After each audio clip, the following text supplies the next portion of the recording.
How was it? Pain on a scale of 1 to 10, it seemed to be about 2 or 2.5. It was there. It definitely was attention grabbing. Not so painful. Yeah, 10 being the highest. In terms of grabbing attention, it was there. It's like, oh, yep, that's uncomfortable. And then it has me... So 2 is on the low end? Yeah, okay. It has me digging into what about pain is so focusing. That's where my head went. And then interestingly enough, a phone call came in right as it was happening, so I had to grab the phone, put it away, and I think there's something telling there of me doing this in an otherwise busy day.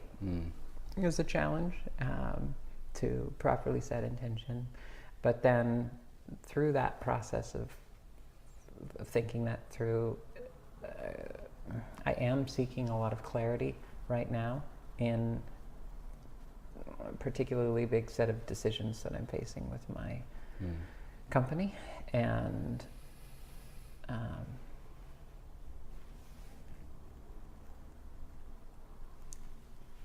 the lack of that clarity is having ripples in other areas of the company. And that was what came through most, was the importance of me getting to clarity there for everyone else in the company. And even what we were talking about earlier too, with identifying clarity on where to live and where home is, and there's a sea of issues around clarity right now. Got it. So that was helpful to drive that point home. Beautiful. How was your experience? It's always good to get kind of punch in the face.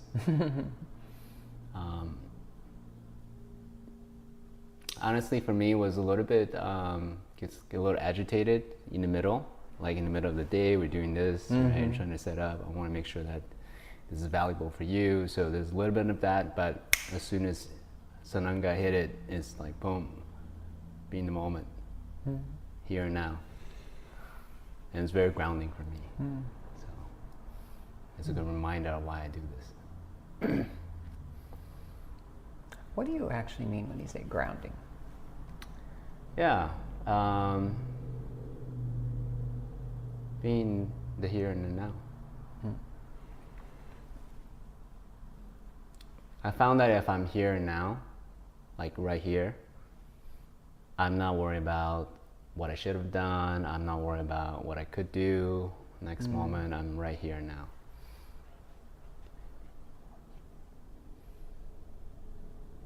That's interesting, because then when I had the intense focus envelope to temporarily operate in, the brain kicked back in for me and went, oh great, this is a time to solve the hardest problems of my life, let's do that. And so that did have me reaching into the future. That works too? But it was notably a different experience than focusing on the presence of now, for me. Yeah. I mean, this is interesting actually. So for me, there's a famous quote for Viktor Frankl, between stimulus and response, there's a space, and that space lies our freedom. That's one of my favorite books, by the way. Yeah. Lies our freedom and growth, right? So I found that by doing physically intensive things like hape or sananga, whatever, that lengthened the space. Then that will also allow me to, should I choose to be in the moment, or do I want to solve a problem with the space that I have? Versus my default would then just be solve problem, right, by default. Yeah, especially as an engineer, the allure of problem solving is really strong for me. And so definitely dominates our thought process. So I'm excited. You ready to get started, by the way? Yes. Okay, cool. I'm excited to have Nick here with me. Nick is an entrepreneur. He is an angel investor, right? and he's someone who loves solving problems, right? This is the core of who he is. He's a problem solver. And Nick and I, we just came back from Burning Man together, and there's a few times where I was looking at how he interacted with other men, with his son, with his significant other, that had me go, that's something I want a little bit more of. I wonder how he does that. So that's really the impetus of even the desire to have this conversation, to go a little bit deeper, right, on this. So thanks for being here. I really appreciate it. And this is the question I ask all of my guests, and that is, thinking back, what are some of the pivotal moments in your life that made you the person that you are today, made you the man that you are today, made you the father that you are today? Yeah. So I would say there's at least 3 that stand out, and pretty good stories for each. The first, my dad died when I was 10 years old, and he had lung cancer. We knew it was coming, but it was still incredibly impactful. I was also a only child, and so at 10 years old, I was, quote, the man of the house right away. And that caused a rapid progression in how I developed. Then also, the book Outliers actually speaks to a stat that at the time it was written, 12 of the 42 US presidents had a parent die at an early age. So well beyond statistical significance, there's something there.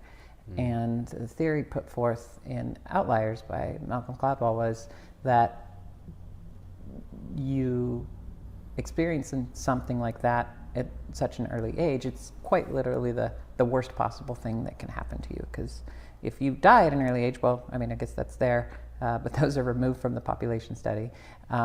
If you were disfigured or maimed, but other than personal long-term physical harm, the worst thing that can happen to you from a mental perspective is losing a parent. And what that does is it sets a new level in your life for, you go through that and you survive it, well, then everything else should pale in comparison from a difficulty scale. So you are able to go through life with an emboldened self-confidence, and this your risk tolerance goes through the roof, and your confidence also goes through the roof, because you're able to start a path very early on where you're being much more adventurous and much more willing to try difficult tasks, and then that self-reinforces a confidence loop. And so I definitely fell into that category, and had my own little entrepreneurial businesses when I was 14, and was a world champion level mountain biker at an early age, and had my own company, dropped out of high school when I was 17, and started my own companies. So real early on, a big jump start. The next one for me was... Let me actually do a follow-up, if you don't mind. So, but you kind of skip ahead quite... You made it sound like it just naturally happen, right? But typically as human beings, we experience a huge setback. There's the woe of me, and there's the, did you experience that at all? Or was it immediately you step into the role of being man of the house and there was a mental switch, a very clear 0 to 1 moment? Or was it kind of a progression that the transformation happened?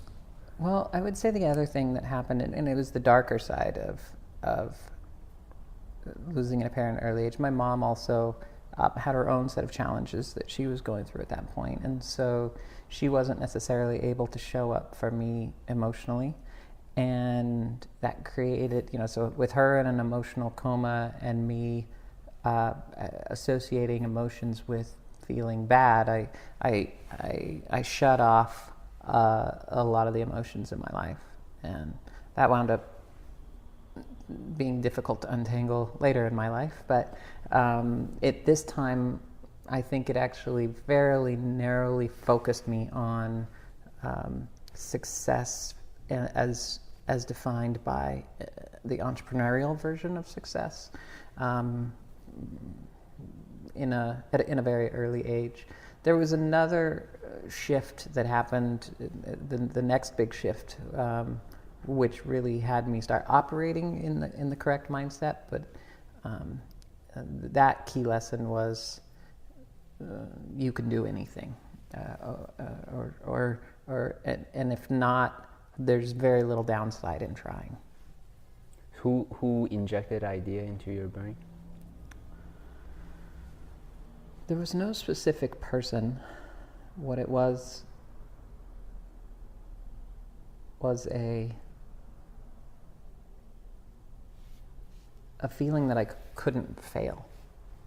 But there was no risk in trying something, because, well, what's the worst that can happen?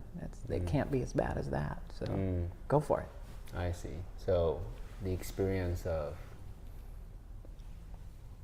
emotional bottom per se, then there's nothing worse could be worse than this. You can only nothing but up to go. I see. Yeah. Wow. So with that with that new level set, fast forward a few years, I'm 18, 19 years old, and I'm on my second business, or third, depending on how you count, selling and installing window coverings in Arizona. And I had built one successfully in Colorado, sold that one off, and started another one. It was a part of a franchise. And then I think it's important to share dark stories too. Yeah. So, I'm not proud of how I got into this situation. I am proud of what it did to me to pull back out of it. I got addicted to some of the first online video games. And I use addicted carefully, because I know that word is usually only reserved for physical addiction. But in terms of the effect that it had on my life, it certainly was that capturing, it was heroin-like in terms of how much it captured. That's all you think about? 14 hours a day. Right. And instead of building the business that I needed to support my family, I wound up, and I had to secure all kinds of debt personally. So I was 18 years old and $76,000 in debt. And I remember very distinctly that the bottom for me was my wife coming to me. Our second child is on its way at this point, and my oldest son is about 12 to 15 months old, and she comes to me with, she's standing in the doorway while I'm playing video games, and tells me that she needs diapers and formula for Connor, my son. And I had to have this moment where it's like, well, we don't have any money. And so I had to do the most embarrassing walk upstairs to my upstairs apartment neighbor to borrow $20 to pay for diapers and formula for my oldest son. And the spear that sent into my heart as a man, it was, who are you? What have you become? What's wrong with you? How come you can't even take care of your family? And that was the day that the provision gene kicked in. I think up until that point I was really still a kid, but the provision gene fully kicked in. And then what do you mean by that, provision gene? That my life was no longer about my happiness.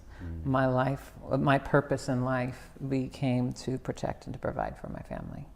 And my desires, my wishes, my happiness was secondary to that goal. And so that's what allowed me to retire from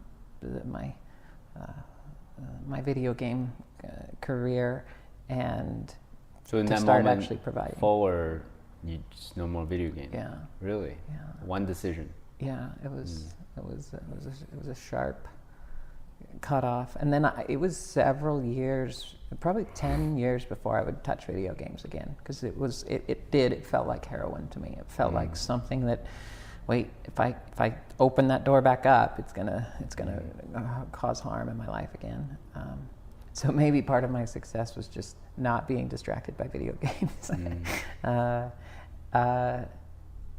Then fast forward a couple more years, I think well, actually, if you have any follow-up questions on that one, the third pivotal moment. I mean,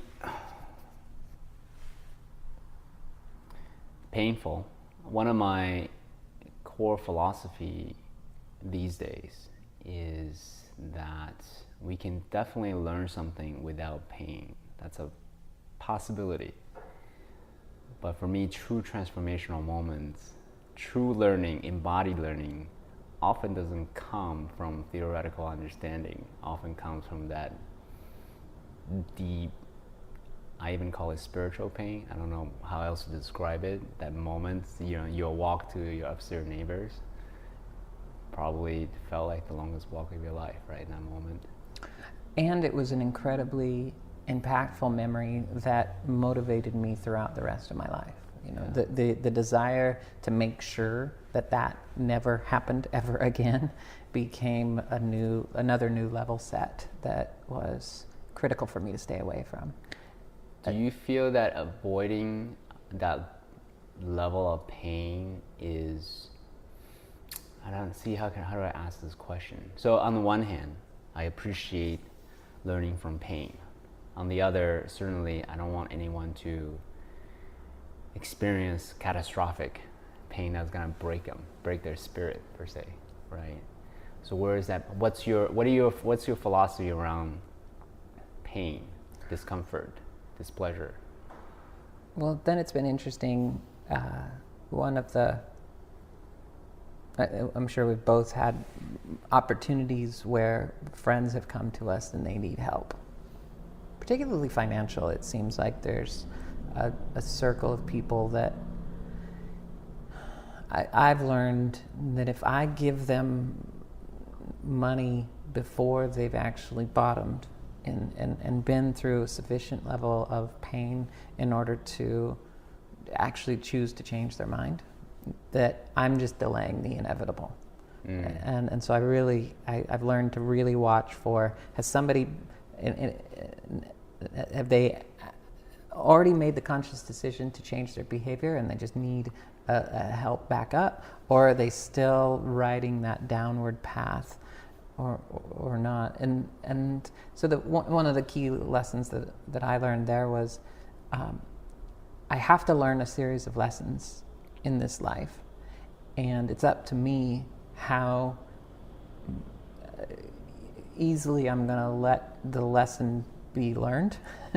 and if I don't, then the consequences will just continue to get more and more severe until I choose that bottom. And so that incident also had me watch closely for turbulence in the path or in the universe's grander plan. Is this, so something's not going right here? Is this something? And then that caused me to be much more introspective and reflective, and lean in to see what lesson I'm supposed to learn in order to have this pivot. So for me, I have had it be a lesson of pain that was the bottoming and the key defining moment. And then, I see this playing out with those around me, and I see this playing out with my kids is another interesting example where as much as I want to accelerate them through a lesson or give them a shortcut, there's a part of me that recognizes where I was at their age, and I probably wouldn't have been willing or able to listen either without going through that level of pain. I mean, there's a lot of directions we can go about this. So you did mention that if someone comes to you seeking help, you want to make sure that they're already on their way up, right? Rather than delaying the inevitable. How do you find that discernment? Because as kind-hearted human beings, we want to lend a helping hand. At the same time, I want to make sure that my help is, as you said, used in a leveraged way, right, rather than delaying the inevitable.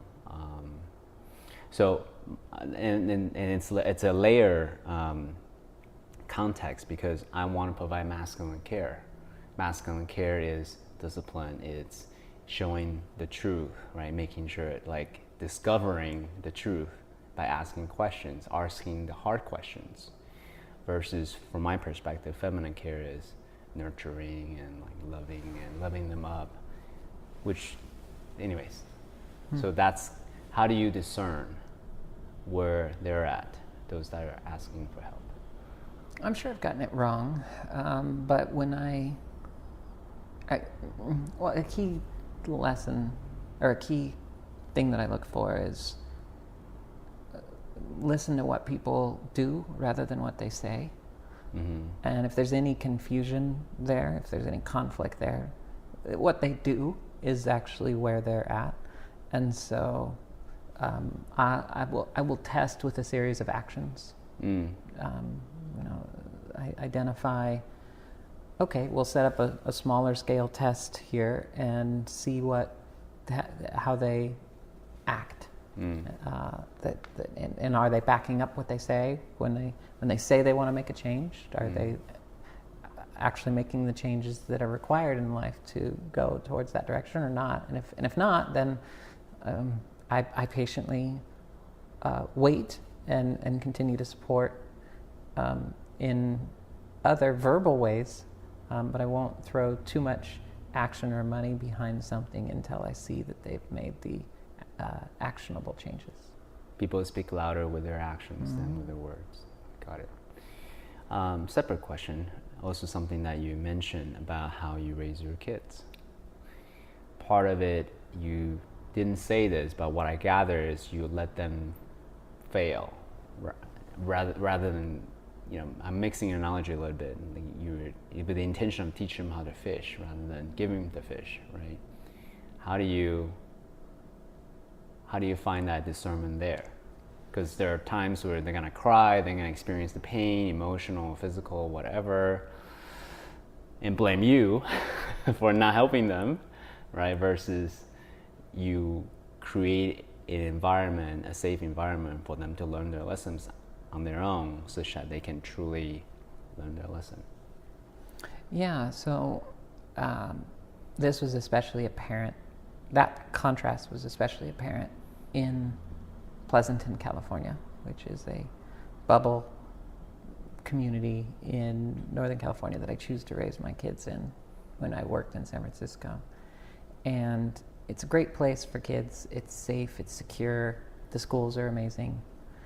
But then, because of my own growth being so much driven by the difficult circumstances I had in my life, I was able, or I felt the need to overcompensate and put them into, I wouldn't say dangerous situations, but I'll say confidence building situations, much more so than I would say most people in America, and then certainly much more so than a typical Pleasanton parent that was centered around providing the best for their kids and being hyper protective.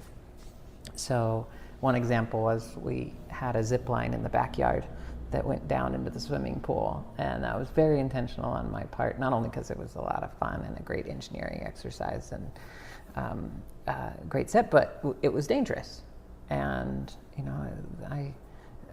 schools in Germany have the playground full of saws and hammers and nails for kids to build their own playground equipment. And anywhere in America, in the hyper-litigious society we live in, that would be seen as crazy because somebody, quote, might get hurt. And my view is, yeah, people can get hurt, and it's okay.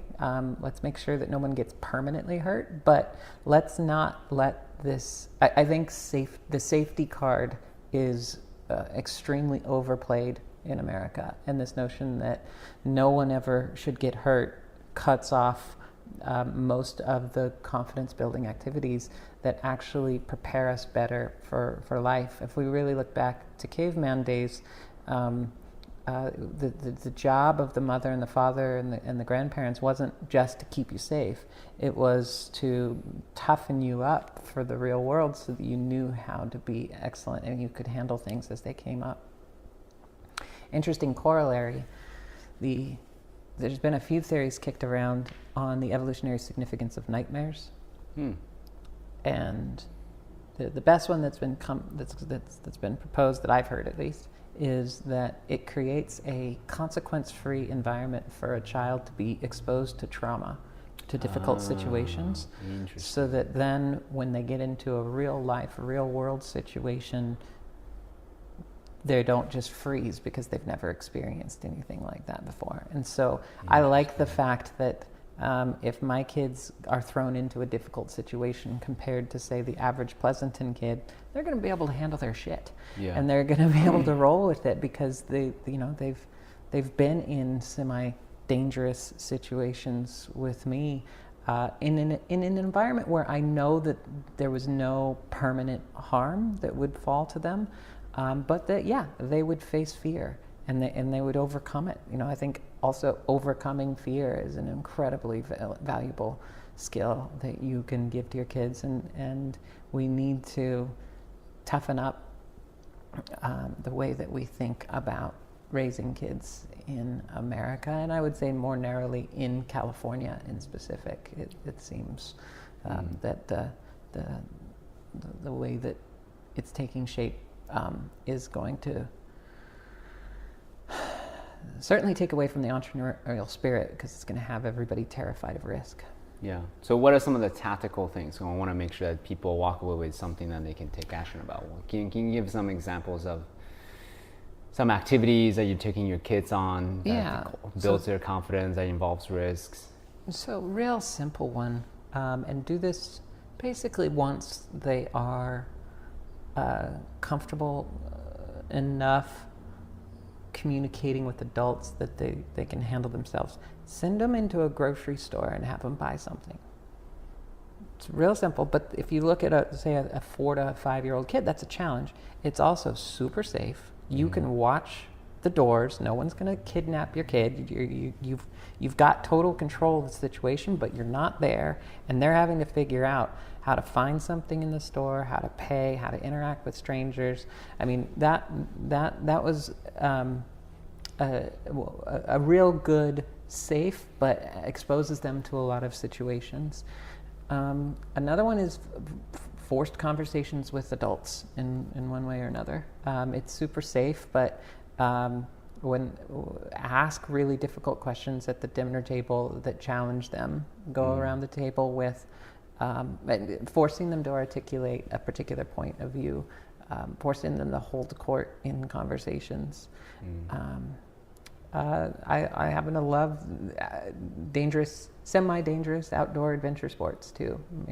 Mountain biking, bungee jumping, things there where they have to walk up to the edge and address a fear. In an environment where, yes, there's not a non-zero chance of death, but it's close enough that we're willing to accept it as parents. I would actually say, put differently, it's just as much about addressing the fears for the parents. So if you find yourself afraid, lean into that and actually look at what might happen. Are you the ones holding them back from growth? Did you and your spouse have that conversation? Yeah. Or was it we had one-person decision? We definitely had and I'll call it out, we had a beautiful dynamic there, in that I think if it was just me, we probably would have had one of the kids die. I would have pushed it too far. But she tilts towards the hyperprotective side of things, and so then in an interesting sort of way, we both we would overcompensate for each other, you know, because she was hyperprotective. I would be like, let's go do dangerous stuff. And then she felt the need to bring it back in. So we had a particularly healthy balance there, and a lot of conversations that resulted, because, you know, when the oldest kid would want to do something new that was pushing those boundaries, that forced a lot of conversations with my ex-wife and I about how that would unfold. Mm. I think, so I walk up to you during Burning Man, actually really giving you acknowledgement about how your son was, you know, interacting with other people, right? And it really stood out to me. He was a first-class human, first and foremost, and then a man, right? He's really growing to the kind of man that he is today. And I think for a lot of fathers, I'm not a father, but I aspire to have children to be healthy adults, right? Nice, balanced human beings, rather than being an unhealthy boy, where it's all about force and control or whatever it may be, or an unhealthy girl that's all about, I don't know, an unhealthy expression of femininity, as an example, right? And Connor was super balanced. He's, you know, showing up as a leader. So I just wanted to, you know, publicly once again acknowledge you for the kind of parenting that you did. I think for a lot of parents, I can't remember, someone said this, it was a comedian. It says, living through life was a lot like, you know, peeing on snow in the dark. You kind of make a difference. You probably made a difference, but you have no idea where exactly. I think in this case it's very apparent to me, especially as an outsider, how good of a quote-unquote job you did, right? Thank you for that acknowledgement. I definitely want to spread credit around as well. Shara, my ex-wife, did an incredible job raising our kids. I held a strong masculine line there, though, that is coming through. The other thing that I made it a point to do was continually surround our kids with good influences that would shape their character in certain ways. So when you described Connor the way that you just did, I actually am thinking back to, oh, he got that from this person or for this person. You know, it was definitely a village that helped raise our kids. So it's kind of crazy that if you think about raising kids just with two people, because they get their ideas, they get their memes from the parents. And I have seen parents who may not necessarily grow up with that level of intentionality, and then they pass down a history of unhealthy ideas or whatever down to their kids. And to me, my new idea, once again, not a parent, so this is totally theoretical, but it's to raise your children with a village, right, with a committee, with a council of healthy adults, so that way they can get their ideas from a variety of people. Plus, they don't necessarily look to the parents for inspiration per se, because you know, yeah, my dad, you know, who are you? But then they may listen to the uncles and aunties or whatever. So a few things there. There's a lot of people circling more and more around the idea of intentional communities. I think particularly the Burning Man crowd, who has seen a new way for the way that societies and cultures should take shape, and we're excited to embrace that. The Nordic countries have been doing this for quite a while. One of Michael Moore's recent films dives into family units in, I believe it was Norway, where in a horseshoe style there's 20 to 30 families all working together. Each individual family has a small little apartment effectively, but they're taking advantage of economies of scale with a community in that each little unit, for example, cooks for the entire family or the entire community once a month. But then think about how much time is saved the other 29 days when you're not thinking about food. And you know, it's like, what it actually looked at through this lens, how many things that we do on an individual family unit quite frankly, just don't make sense if we did it at a slightly larger scale. And then I think raising kids is another one.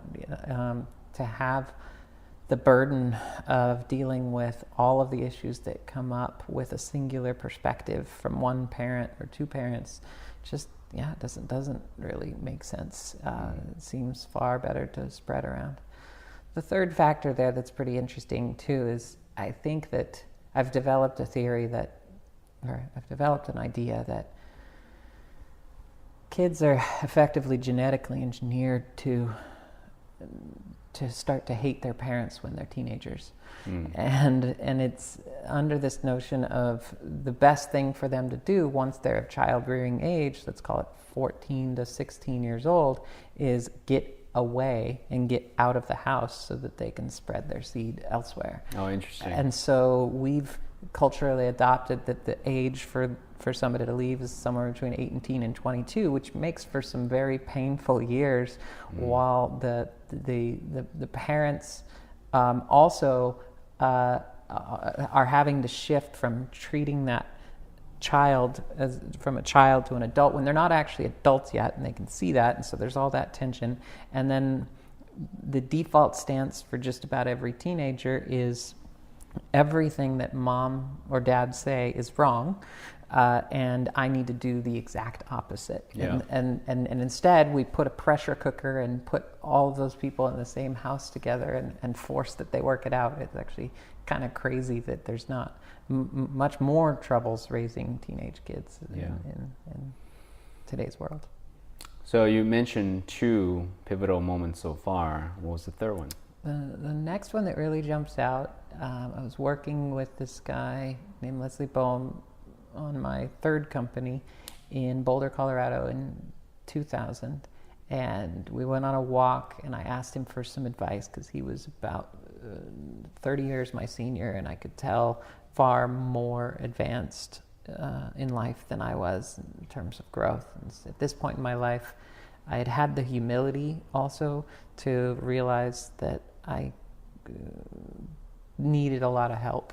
And a shift, I think the other thing that happened with that bottoming that I mentioned earlier was a shift from independence to interdependence. It was a realization that I couldn't do it on my own. Stephen Covey talks about the 3 stages of maturity: is dependence, when you need your parents for everything; independence, when you put a fierce stick in the ground and say, I'm going to do everything myself, no matter what the consequences. Even if somebody else might have a better idea, I need to own this and I need to do it myself.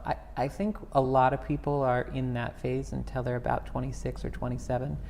And quite honestly, I'm annoyed with people that are still in that phase, and I find it really tough to mentor them or to work with them, because if someone doesn't know what they don't know, then it's really hard to teach them anything. And so I think one of my gifts was, because of that bottoming that I had, I entered into the interdependence phase at 18, 19 instead of 27-ish when a lot of other people do. So I was hungry at this point in my life for any external information, anything that would make me better. I had adopted a mentor. This was another guy that was helping me out. And I asked him for a book recommendation. And he told me about Man's Search for Meaning by Viktor Frankl. And so I read that at age 20. And there's probably a dozen great lessons of life in that book. You mentioned one, which is the gap between stimulus and response. It's up to us. There's with that, I also went further and said, with the realization that I am completely responsible for all circumstances in my life. And it's what shifted me out of what people now in the spiritual community label as victim consciousness. It shifted me from to me consciousness to for me consciousness. And it's both an empowering and a terrifying move, because you realize that you're in complete control of all the things in your life, which is great.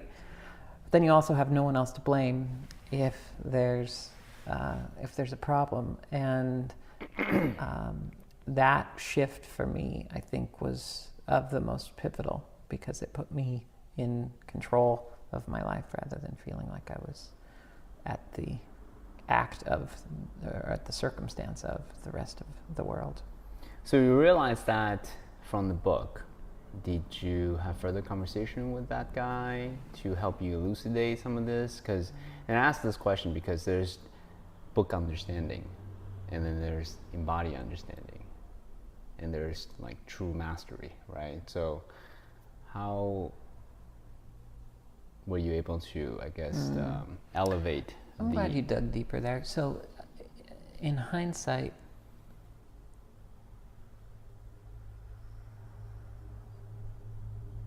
I think the first shift that actually happened was, instead of carrying around an old story that I was disadvantaged because my dad died, I could realize that there was actually a better lens for me to look through the sort of circumstance, which was, wow, I'm growing up really fast. I also read an article at the time that talked about relative success levels of different birth orders, and pointed to oldest children are generally more successful, and then it called out only children and then very specifically widowed children. And it was the first time I had read the study about how widowed children were destined for more, quote, business success, because, and at the time the author didn't explain why, it was just a stat. And so I had this new excitement after reading the book and reading that article that I was in control of my life, and the things that I had previously described as bad were actually just up to me to interpret. And that was another key lesson from Man's Search for Meaning. So I read the book another 3 times in my life. Each time I get something a little more out of it because I'm in a different phase of life and can appreciate it. And so I don't think it was fair to say that I instantly got how to get out of victim unconsciousness through one reading of that book, especially based on where I was in my life. But it was the start. It was a pivotal turn that allowed me to go down that path instead. Beautiful. I remember, I asked this question too, by the way, because when I first read that book, I believe it was my early 20s. And my immediate reaction, I could have written this book myself, because that hubris, right? I didn't really actually get the wisdom at all. I just hear the words, the surface words. And then until I read it 10 years later, I was like, holy crap, totally wrong. I was like reading and dissecting every sentence. Beautiful. Thank you for sharing your life story. I think it would be a good time to do a little hape. What do you think? Sounds good. Yeah? Okay, after that? Great. So I'll serve you only a little bit, given that it is purgatory. So if it's too much of it, it would. So would you like me to serve you? Yes, please. Okay, great.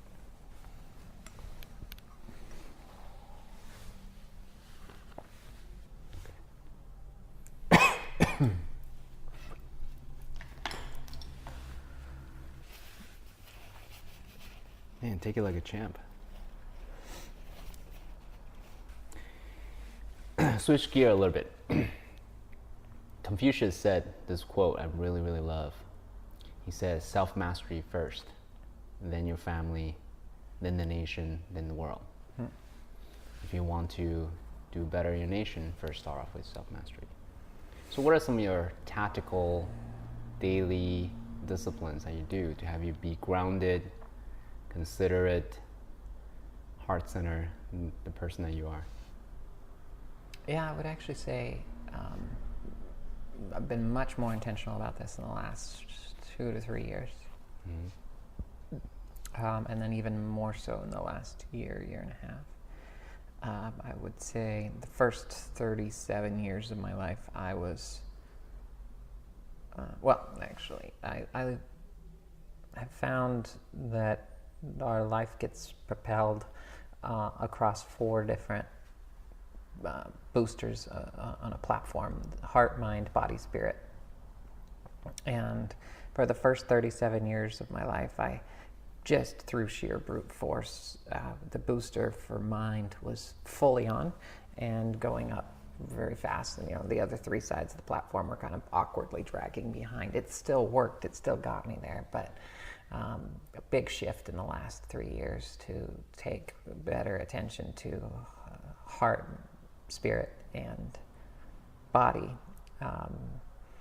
But even in that first 37 years, one daily, or not daily, but nearly daily practice that I had that I found worked really well was hypnosis.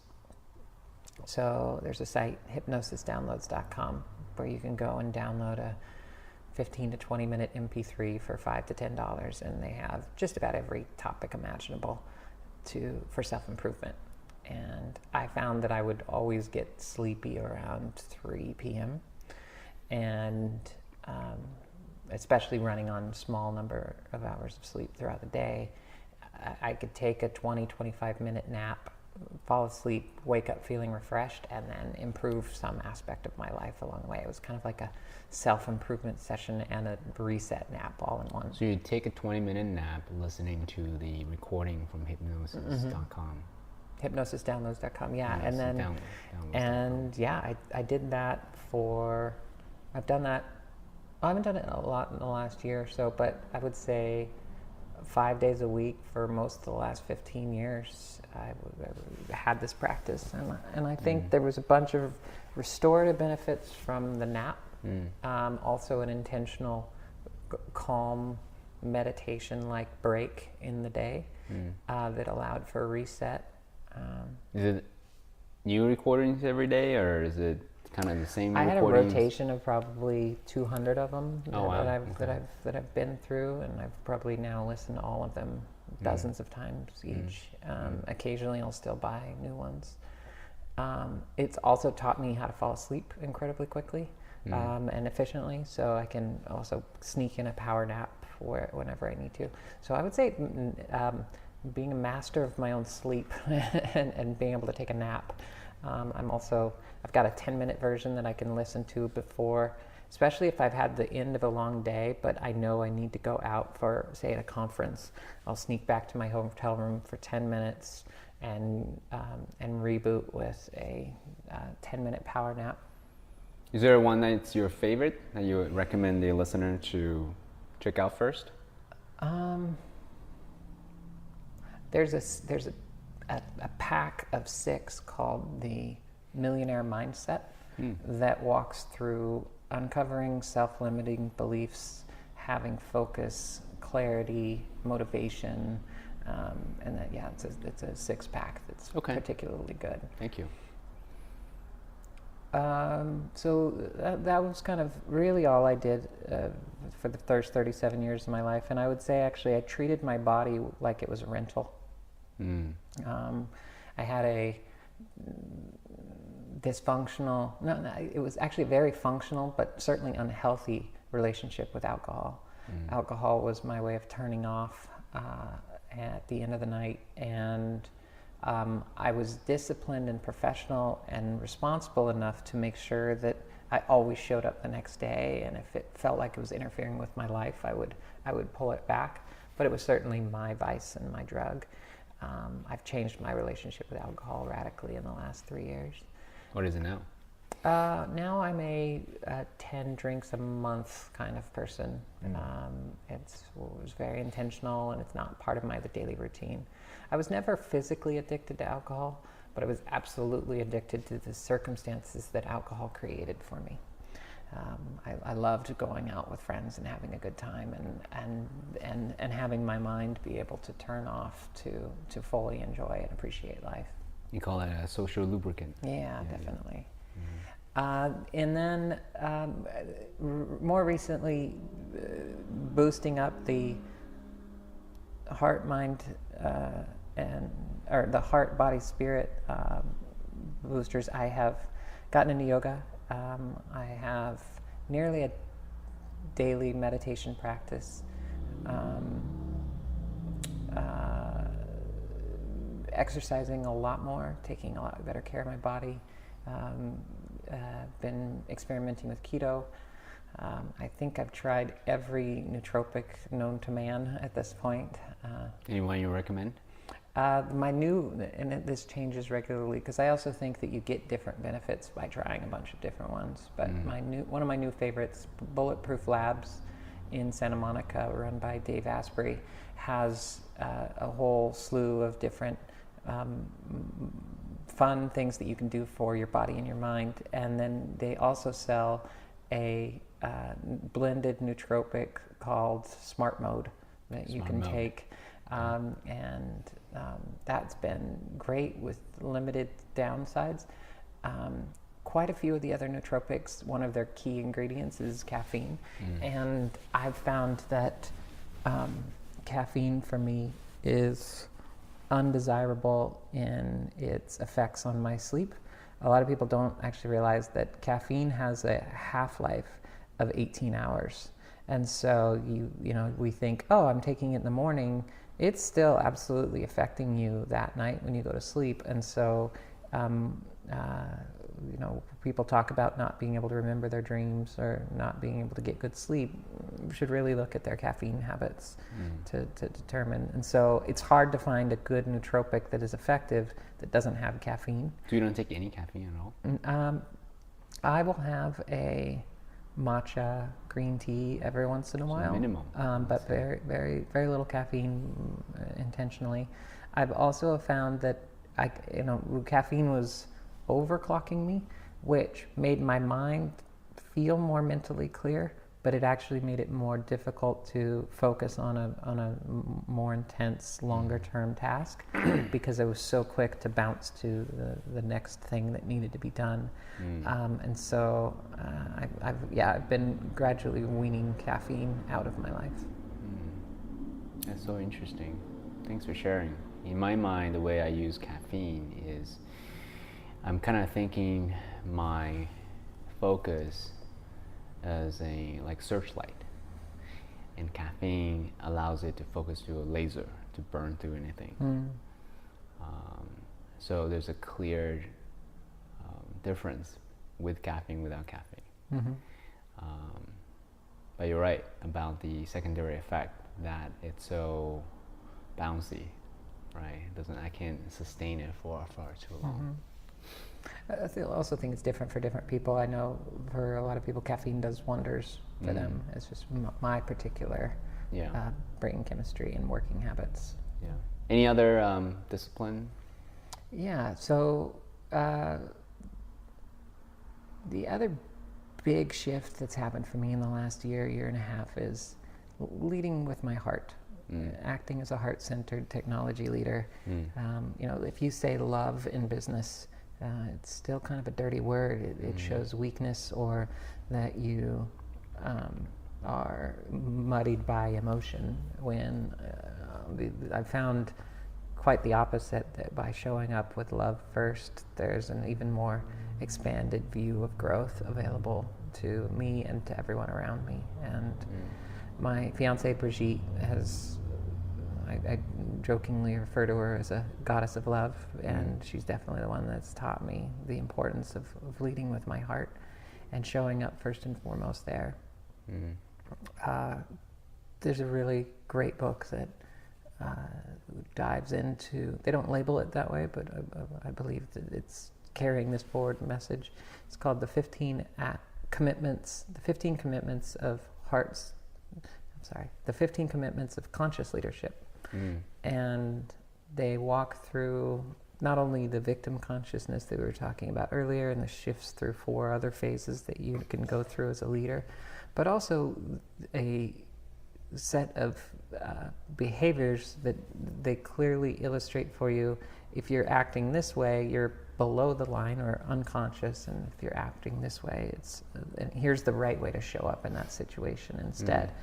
And as I read it, being 40 years old and having done 20 years of technology leadership, I knew most of the things that were in the book or had experienced them. But what was great about it was reading it allowed for me to provide a set of constructs and framework for me to instill those values in the organization that I'm working with, or the group. And so it's a great way to teach the lessons. And so I highly recommend that book. I'm telling everybody about it now. So on that note, given that you also are a CTO of this business that you're building, do you say read this book it's a non-negotiable, like a hard line, or do you do it as a suggestion, or do you do it when they kind of seek your guidance and support opportunistically? How do you share wisdom?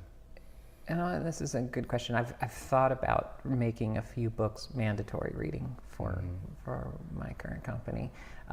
In practice, unless somebody's ready for a lesson, they're probably not going to be willing to take it.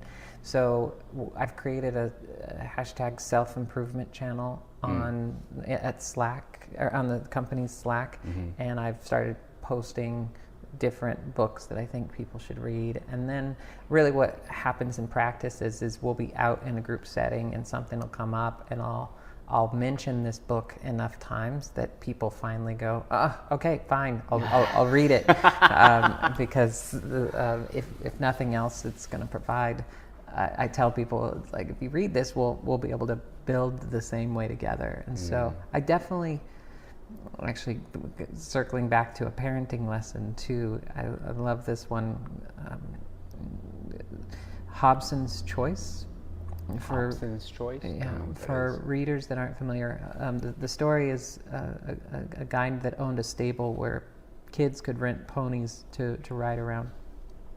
His name was Hobson, and the problem that he was having was the pretty ponies were getting ridden too much and too skinny, and then the ugly ponies were getting fat because they didn't get enough exercise. And so instead of letting the kids choose anymore, he set up a rotation, and where they would be rotated through the different pens, and when the kids were choosing, he told them that they could either choose the pony that was next to the barn or none at all.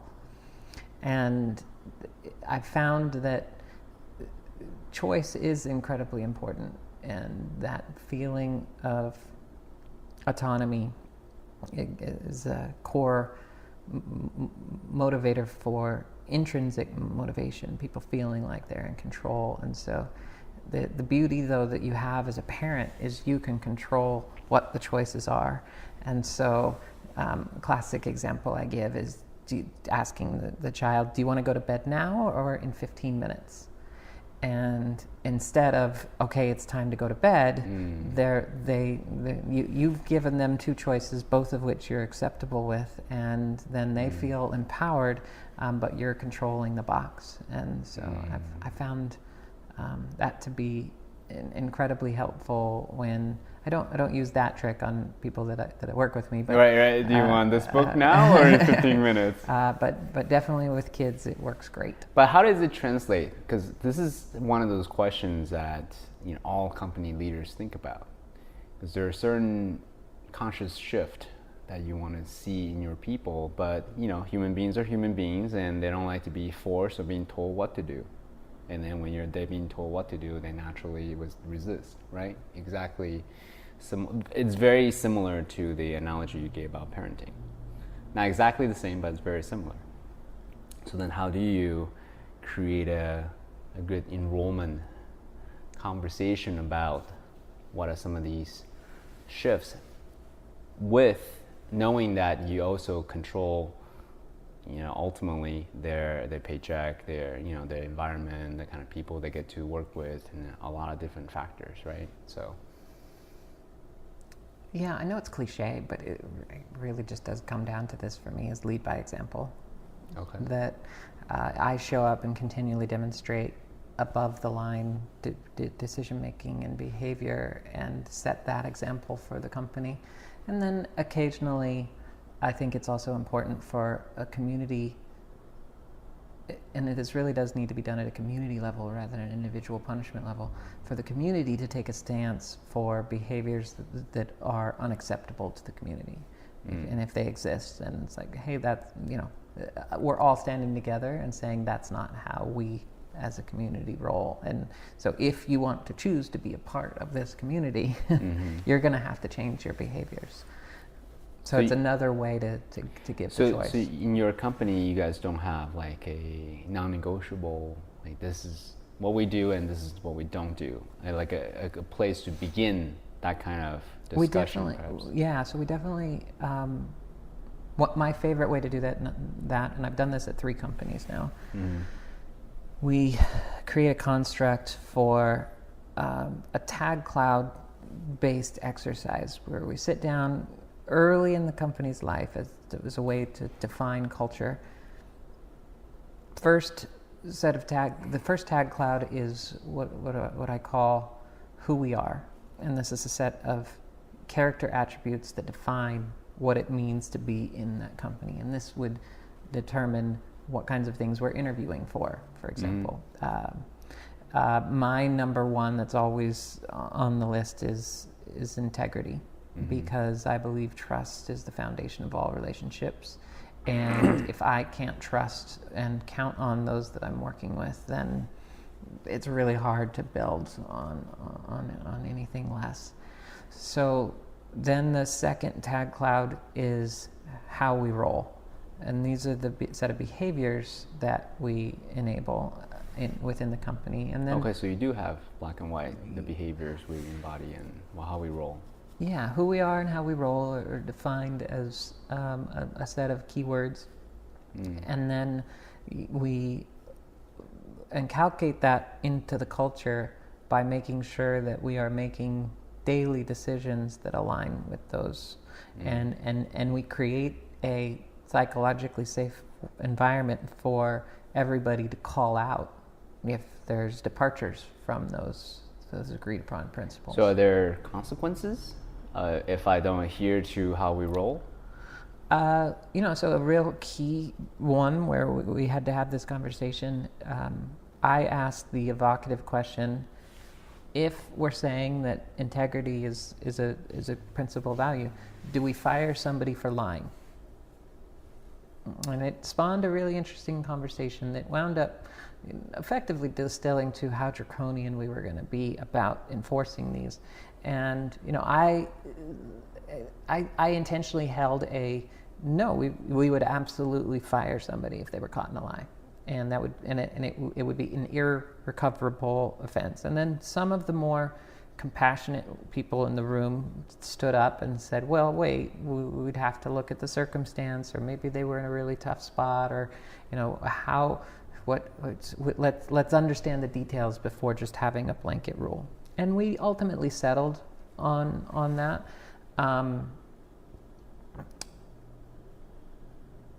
Having that conversation also then mandated that integrity was a real important part of the interview process, because we didn't want to find ourselves in that position.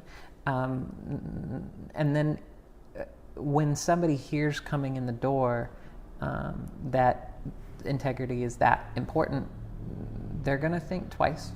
And to date, I've had to fire somebody for an integrity issue since.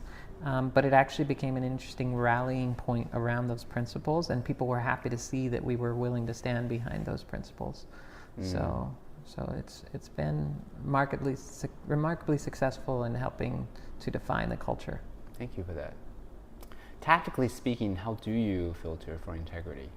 Because it's one of those values that I have yet to meet someone who said integrity is not important. If you ask them logically, they know the answer. That kind of, if you're asking a question, you're looking for an answer, right? So how do you authentically kind of dig beneath the line of a logical response? You know what I'm saying? Mm-hmm.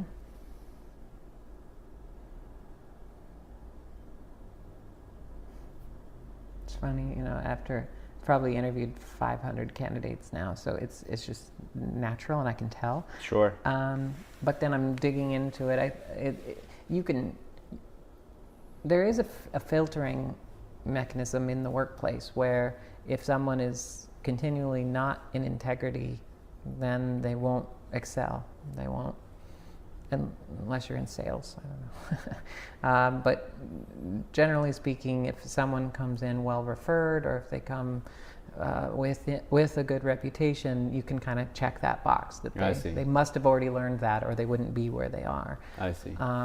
But if I have to dig in, one of the questions I've asked for integrity is, when is the last time you found yourself in a situation where you your integrity was compromised. Mm. And then ask them to explain, how they dealt with it. And maybe a different way that I'd put it now is when you felt like your integrity was challenged. And so I'm really looking for a time when they took a stance for it. I also unpack integrity within the context of work in that it's about us being able to rely on each other. And so I need to know that if I give something to you to handle, that it will be taken care of. And not that if I have to follow up because you forgot because you don't have your own professional shit together enough that you've got a system for keeping track of all the things that are going to come at you. That's not my job. It's your job to make sure that you always do what you say you're going to do within the company. Mm-hmm. And that comes from the other piece of what's important there is expectation management. Mm-hmm. And so if you're not able to do what you say you're going to do, then you shouldn't have committed to it in the first place, or you need to reset expectations later, and that's also fine. It's not a super hard line that you always have to do, but if not, it shouldn't ever just get dropped. You should come back and reset the expectation with me. So, and another lead by example way, if I ever miss a meeting or miss a commitment, I make it a point to own up to it and not just let it be like, oh, that was weird, something dropped off, and then that somehow is a festering symbol of acceptable disintegrity. I show up and say, that wasn't okay with me, and I'm sorry, and now we're going to make it right. Or people know the standard for integrity by the bosses being able to own up to situations where there wasn't 100% integrity. Thank you. That's a switched conversation a little bit. You are running a company called Good Money, right? So one thing that I'm curious about is money is one of those things that's, actually, let me backtrack. The context of my question. Integrity is whether we say what we're going to do by the time we say we're going to do it by, right?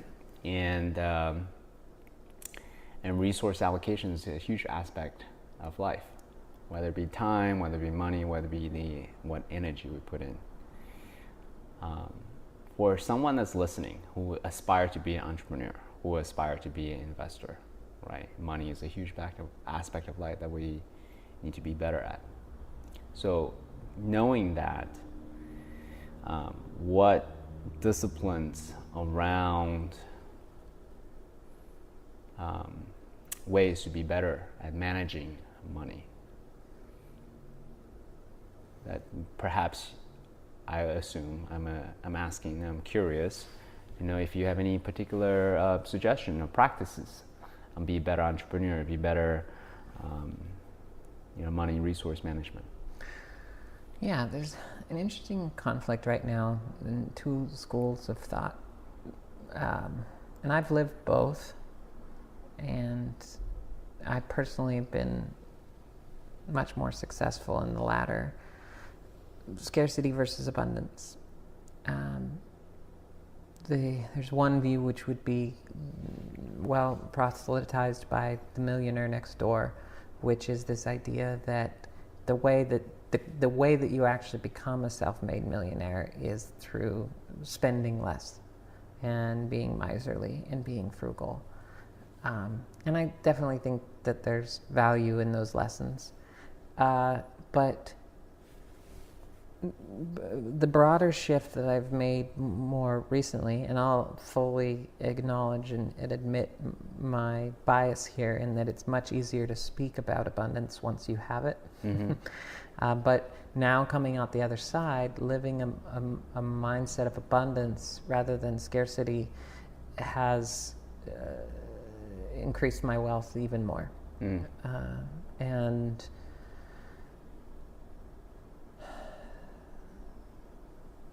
it's kind of a cruel trick that I think that the universe plays on us, and that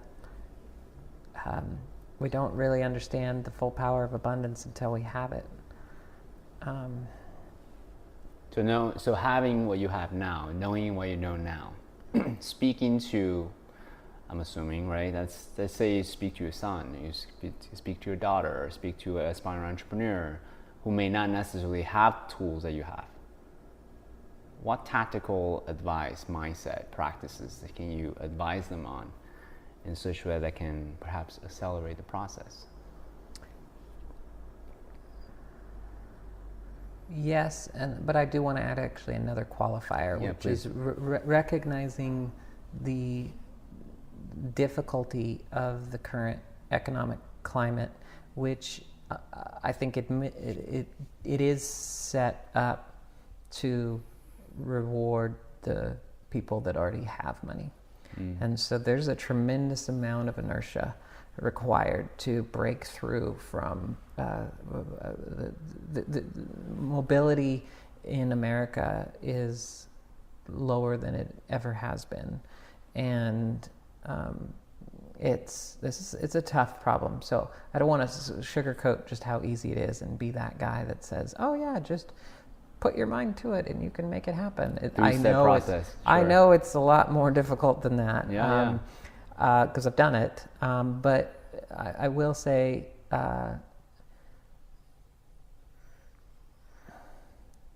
and it really actually comes back to the victim consciousness they were talking about earlier.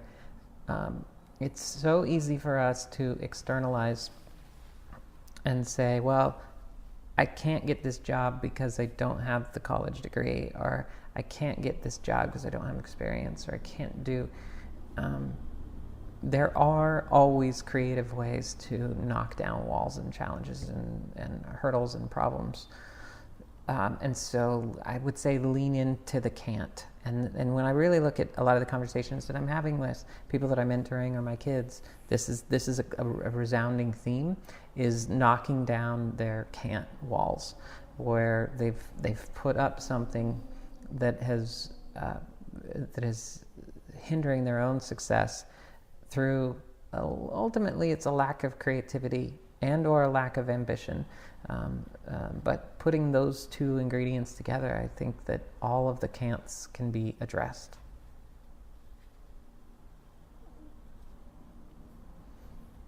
So what tactical things can they take on though?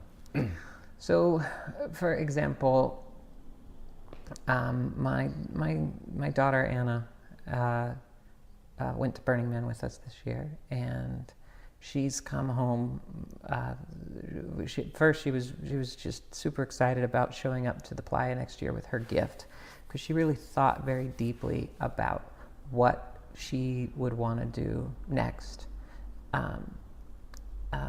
and she loves cooking. So she got this idea of next year she's going to bring a food truck out to the playa, and that will be her contribution, and it'll be an art car, and she'll actually drive it out. And imagine stumbling around a deep playa next year and you start to smell chocolate chip cookies. That's what she wants to show up and provide. And then the days after the burn, that turned into this whole other idea about her owning her own food truck. And I happen to know the guy that created the Kogi food truck phenomenon in San Francisco or in LA, and so we can have her.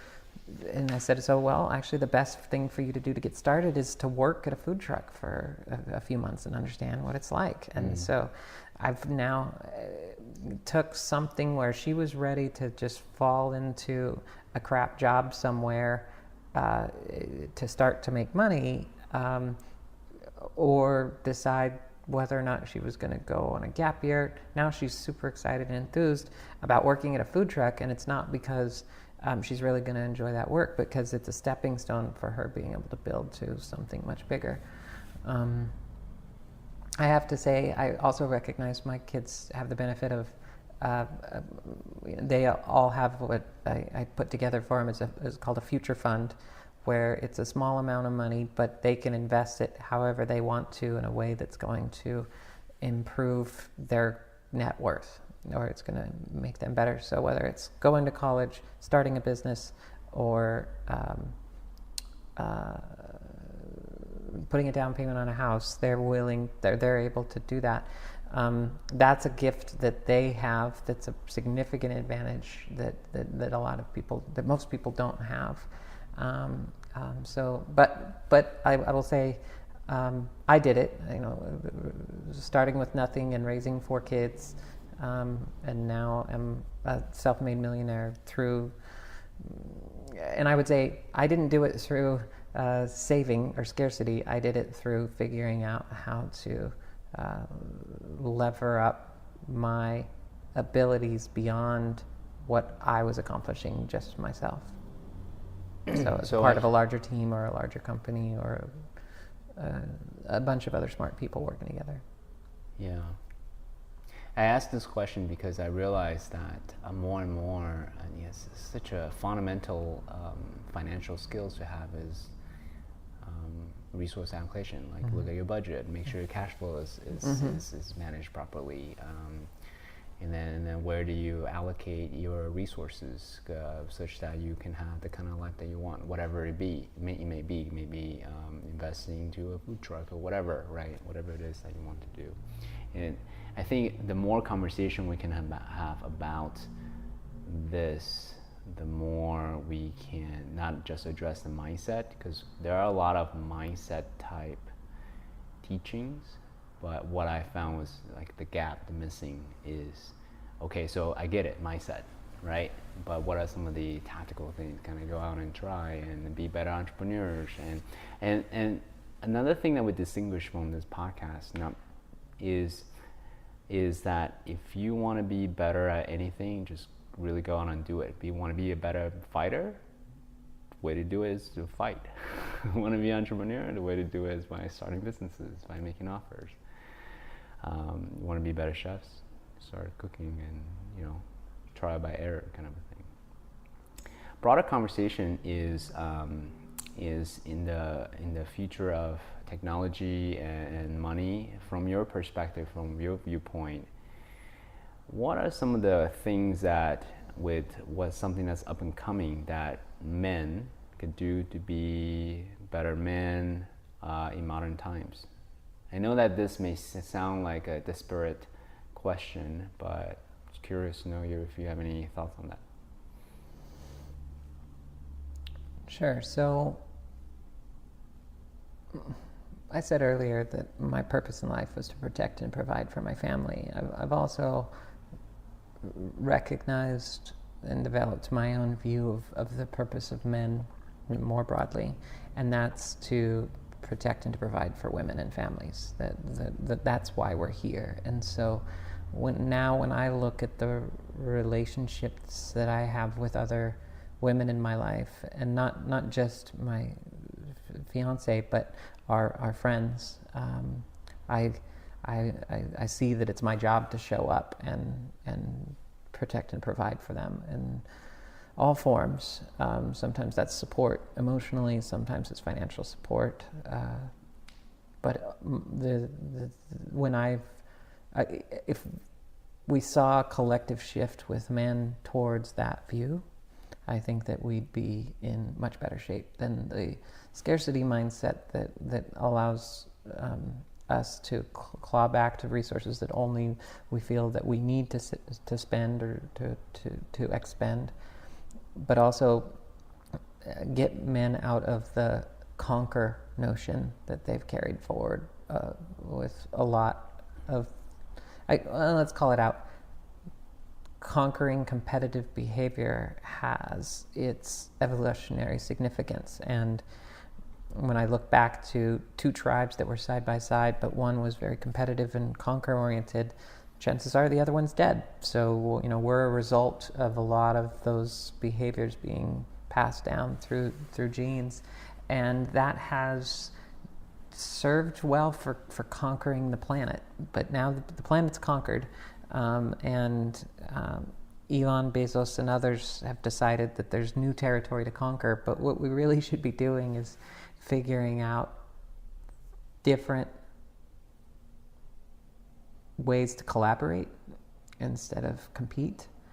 And I think this is where men should be looking to women to understand feminine values and how they could be better used with our current society. I think broadly we need a lot more feminine energy ruling the world. If we had, and I didn't say women very intentionally, I think we all have masculine and feminine energy within us at different levels. And I've seen, as part of the heart-centered leadership that I've gone through, my life improved significantly, and I believe that all men, if they learn to better balance and understand masculine and feminine values within themselves and those around them, we'd be in a lot better space than we are today. Instead of the old view of holding hyper-masculine values and then somehow introducing feminine values into their psyche is a sign of weakness. That's the world that we have been living in, and it just doesn't make any sense to me. So some of the other shifts in values, I think, shifting from individualism to collectivism, from scarcity to abundance, from independence to interdependence, from competition to collaboration. We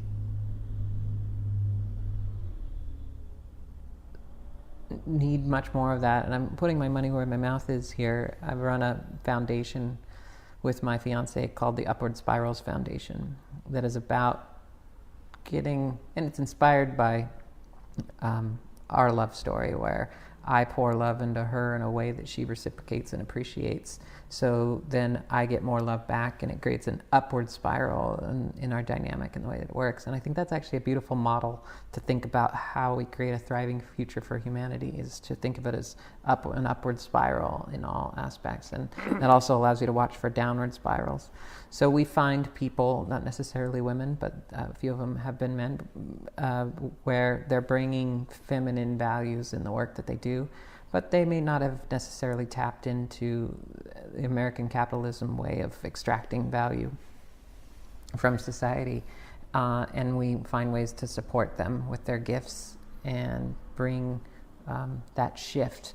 And I think that's an important part of rewriting the story. And the story that we've been telling is that this world is headed towards a path of destruction and towards a technology, Terminator-style outcome where there's a cold dystopian future. The machines overtake us, and the planet is ravaged. We can keep living that story out by keeping telling it, or we can consciously shift and decide that there's a better story.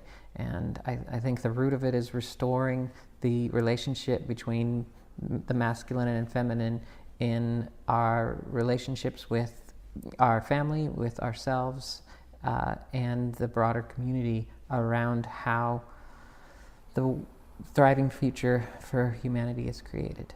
Thank you for that. I love it. How does technologies play a role in all of that as a way to me, technology is nothing. Technology is neutral. It could be, it's an accelerant, it's a multiplier to whatever is you want to accelerate. So how do you use technology tactically to be more collaborative, to bring more feminine values, to do everything that you aspire to do, to bring that upward spiral communities together? Yeah, well, I've been involved, this is where good money comes in. I've been involved with cryptocurrency since the early days of Bitcoin. Around August of 2013, I read the Satoshi Nakamoto white paper, and all the light bulbs went off for me about how this was going to be the next industry that was shifted to the digitized version of itself. We've seen that with the print industry and the recording industry and the music industry and quite a few other industries. This time around, it's banks and governments that are the incumbents, and they're going to put up a hell of a fight. But geeks will find a way, and I saw that was just inevitable, and it was some train that I wanted to, or a wave that I wanted to be on the front of. So I threw my career behind Bitcoin, and that turned out to be a good choice.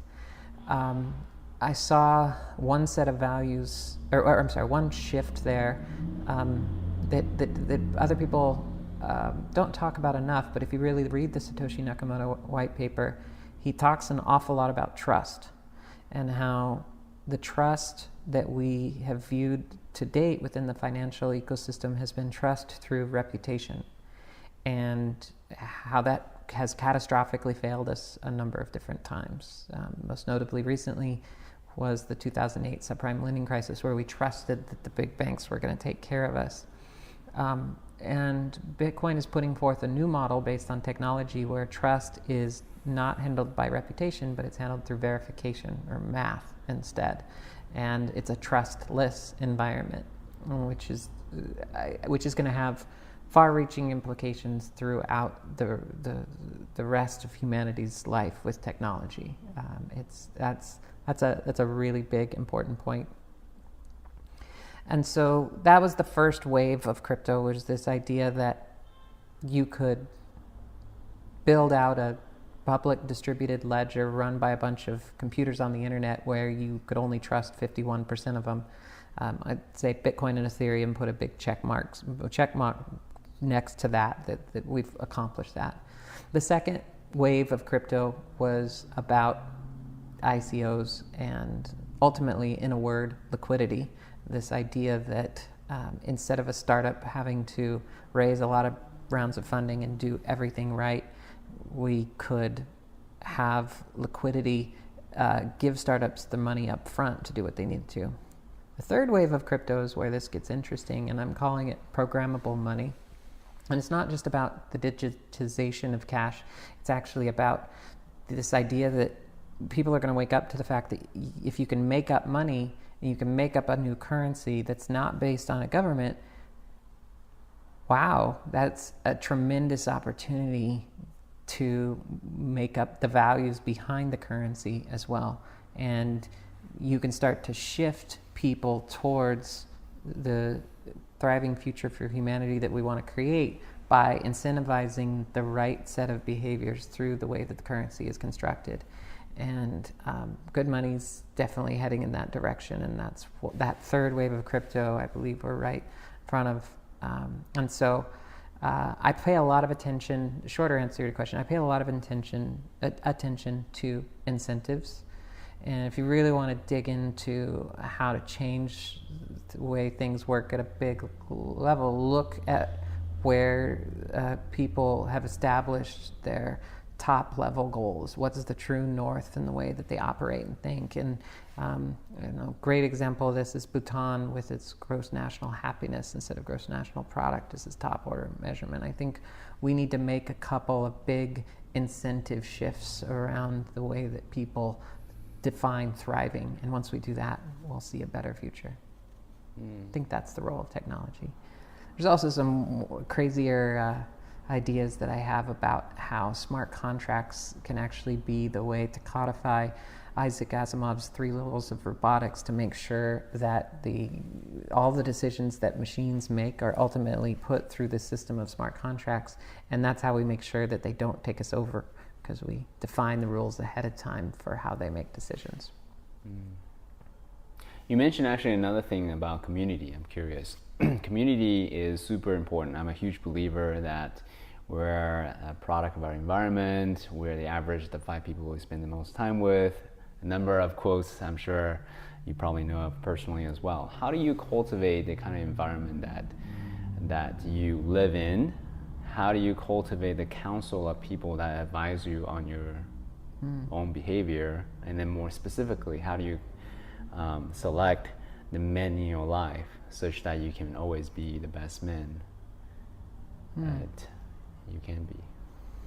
First thing that comes to mind, and I'm pretty strict about this. Some would say too strict, but I really hold that integrity line strong. I mean, effectively, if I see someone acting out of integrity, they might get one chance, but I'm pretty aggressive about ejecting any behaviors that are along those lines, because I found I don't want to waste any of my energy, effort, and attention on people that haven't learned the importance of that one. Sometimes if I see enough great things about a person and then there's just that weak spot, I'll make it a point to pull them aside and let them know how their leaking integrity is affecting their reputation and their life, and give them a chance to react before. You shine a mirror on them. Yeah.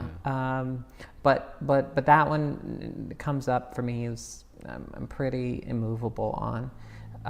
The other, I love having people in my life that will provide a counter perspective on a certain area. So, or I'm joking, there's one person in my life that he scores fairly low on the empathy scale, and that's great because he's also got a fantastic business mind. So if I have a new idea that I want to talk about or something crazy, and I just want that person that can rip the idea apart and tell me exactly what's wrong with it, he's the person that I go to. And so I think that it's actually good to have people in your life that will... I favor honesty over agreement, and otherwise you just wind up building an echo chamber around yourself. And so I intentionally also, I have a lot of people in my life that hold a particularly strong pillar in a certain area, and then when I need advice in that area, I know who to go to, and so. Yeah, there's a lot of cultivation around breadth of experience that I do. Actually, I say that now as if I've done it on purpose, but it wasn't until your question it made me reflect and realize that that's what I have been doing. I've definitely heard I definitely heard and live by you are the average of the 5 people that you hang around most too. So that one rings true for me. And I have actively encouraged certain relationships and discouraged others as a result. I'm so one thing that I found personally, I really get to test some of these relationships, the strength of these relationships, either when I'm in a bind, then I started going through the list, right? Who can I count on? Or when life is really, really good and I want to share something, a steak dinner as an example, like, who can I share this with? Who would I want to share this with? So, this is an interesting exercise to go through preemptively. Hopefully not when you're in a bind, then you got to think about it. Thank you so much for sharing your perspective. Is there any last thing that you wanted to say? If there's one thing that people can walk away from this interview, some tactical things, some discipline things, as a way to help them be the best man that they can be in modern times, what would your advice be?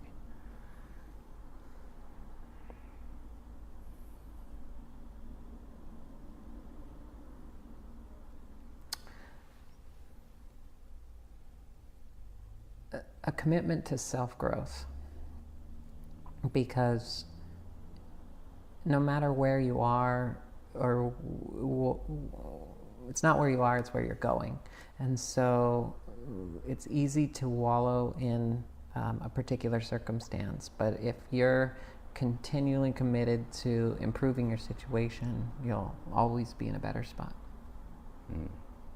That's a great place to leave it. Thanks, Nick, for being us. Thanks, guys. See you next time.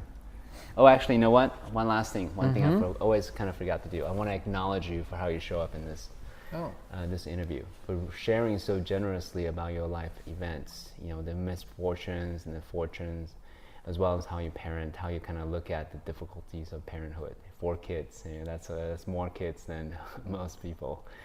Also share about how you look at technology and how it can shape our society. The instrument of money is so important, and I really love the way that you think about how we can use money as a vehicle for change. So thank you so much for sharing so generously in this conversation. And this is true of me, and thank you for the work that you do. You're welcome. All right, my friend.